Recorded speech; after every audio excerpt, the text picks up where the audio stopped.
2014년 지구온난화로 인해 지구의 온도는 계속 올라가게 되고 세계 정상들은 특단의 대책을 내놓는데 바로 CW7이라는 냉각제를 이용해서 지구의 온도를 낮추게 하려던 시도였죠.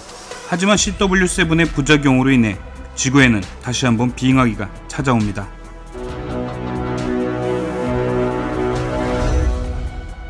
안녕하세요, 리뷰아재입니다. 5월 25일 드디어 기다리던 설국열차 드라마 버전이 나왔습니다. 포스트 아포칼립스라는 세계관 속에 60칸짜리 설국열차를 배경으로 꼬리칸부터 엔진룸까지의 계급 간 불평등에 맞선 혁명을 보여줬던 봉준호 감독의 2013년 설국열차를 너무 재미있게 본지라 더 기대가 되었습니다. 그리고 오픈과 동시에 1, 2회를 다 보았죠. 하지만 저처럼 영화를 재밌게 보시고 리메이크작이라고 생각하셨던 분들은 조금 실망하실 수도 있습니다.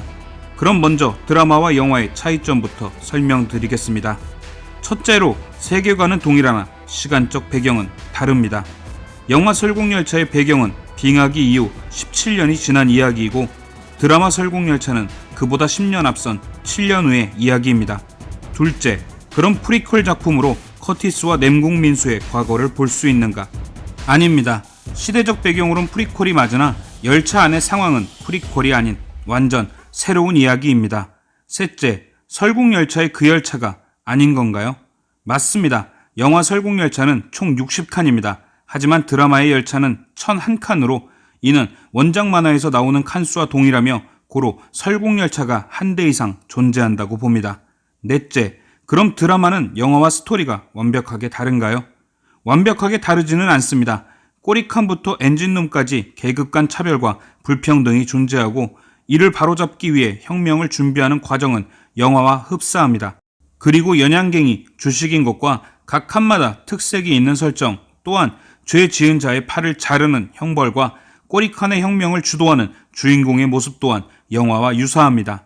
하지만 영화는 커티스를 비롯한 꼬리칸 사람들이 불평등에 맞서 싸우는 스토리라면 드라마 1, 2화는 혁명을 준비하는 과정과 주인공인 레이턴이 3등 칸의 살인사건을 해결하는 수사극이 섞여 있고 어찌 보면 초점은 수사극에 더 맞춰져 있습니다.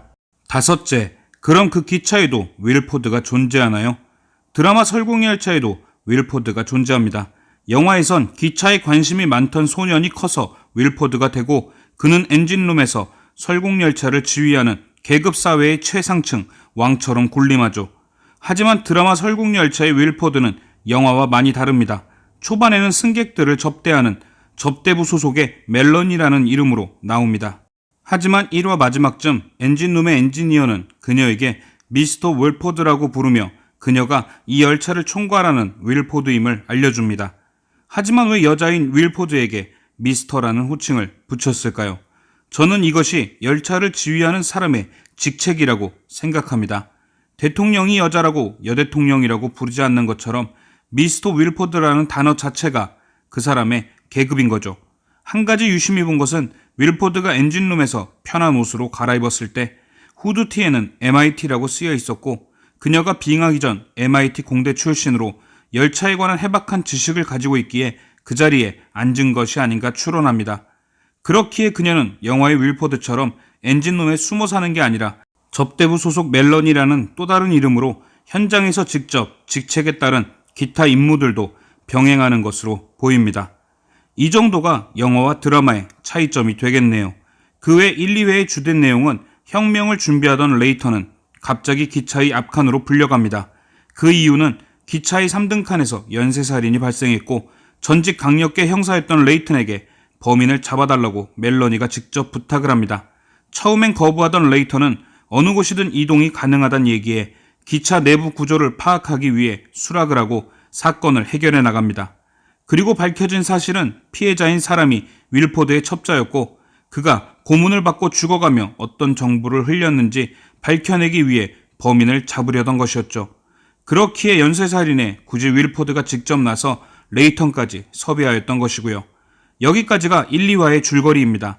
아마도 영화 설국열차에 푹 빠지셨던 분들은 천천히 앞칸으로 전진하며 장애물을 제거하고 불합리와 싸우는 그들의 모습을 볼 수 없음에 실망하실 수도 있지만 그래도 저는 드라마만의 색다른 구조와 스토리에 충분히 즐길 수 있는 드라마라고 말씀드리며 이번 영상을 마칩니다. 시청해주셔서 감사합니다. 오늘 뭔일 이슈의 리뷰화제였습니다.